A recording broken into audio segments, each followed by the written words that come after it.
I think it's safely to say that we should get this out of the way. This will be spoiler free. There will be no such spoilers whatsoever throughout this whole review. Might possibly do a spoiler review in the next couple of days or so. I don't know, I'll see how I kind of feel, how much time I have for that.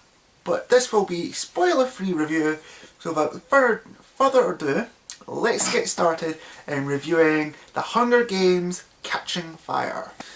Now, the film takes place kind of like I'm reckoning about a year after the Hunger Games, or the 74th annual Hunger Games.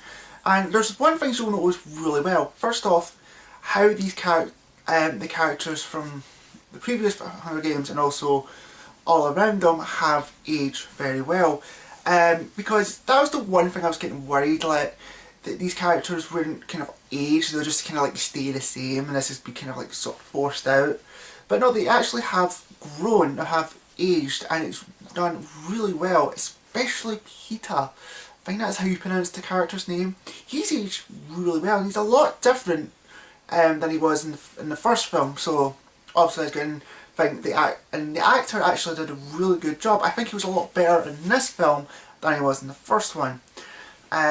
Also with Liam Hemsworth's character Gale, I thought he had a lot more screen time this time in this film and a lot more to do within the film.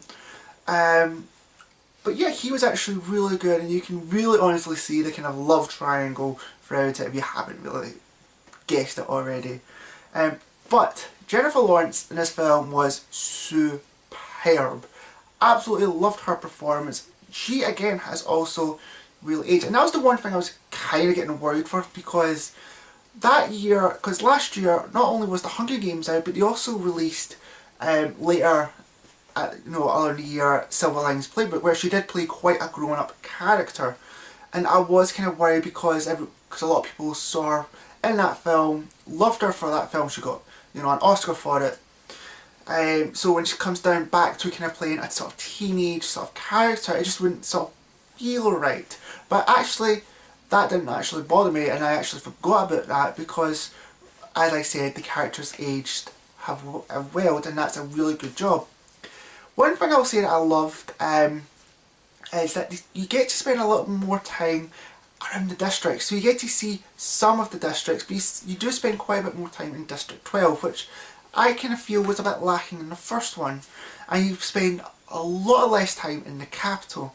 Now this kind of reminds me of the Quidditch matches in the Harry Potter films. Like, obviously in the first one they talked about that for quite a bit, and then the next couple of films after that, they just kind of got short and short. And I think it was the last one, I think it was the fourth one, where it was just basically, just like a couple of minutes of Quidditch, and that was it. I don't know what happened in the fifth one because I've not seen that one. So that way it's kind of like sort of good, so you're not beating around the bush and all that. And then we get to the Hunger Games itself, which is quite interesting because what they've done is they've got previous victors from the districts to compete against one another, and it's done sort of really well because these characters are different. They're not amateurs, these are now killers, and now they're killing killers and whatnot. And the one thing I will say is it makes the Hunger Games look like a cakewalk compared to what they had to go through in this one. Maybe that's because it's a bit more challenging and that, but other than that, that was actually really cool. Really actually enjoyed that. And you get to see some like bonds happening throughout the film, and that's what's pretty damn cool as well. Like alliances have been made, everything, and the end was pretty damn good and sets up for the next two-part film, Mockingjay, which is really good. However, I do have a bit of a complaint. Not kind of a complaint, but one thing I did find about the whole film was it kind of was still kind of the same thing with the last one, where it was quite slow getting there. Like, I'd probably say the first hour or so is really kind of like slow and boring. Like, there are things that happen within that hour, but it's drastically goes back to being kind of like slow, and it takes its time, and to a point you're like, you just want to get to the Hunger Games as quickly as possible because you want, you just want to see action happening really fast.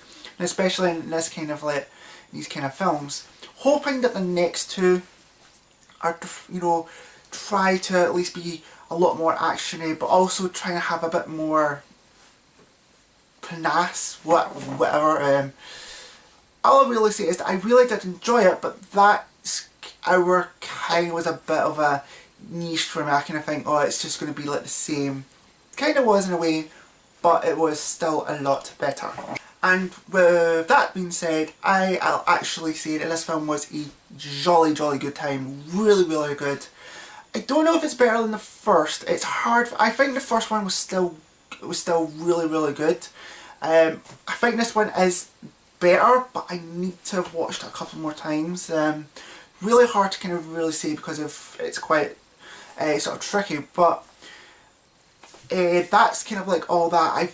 To be honest, if you have seen it, you probably will have. You've probably made your minds already. But one interesting note I will say is, had like one of my sort of friends, girlfriends, like Gran, tagged along with us to see this film, and she thoroughly enjoyed it. So obviously it reaches all of the ages, which is pretty cool. And with that said and done, what do you guys actually think of it? Now, if you are going to comment, please try and keep it spoiler free as much as you can. Don't spoil too much or the big plots that are happening. Like I said, I might be doing another video in a couple of days, spoiler and all that. But until then, I will see you guys later.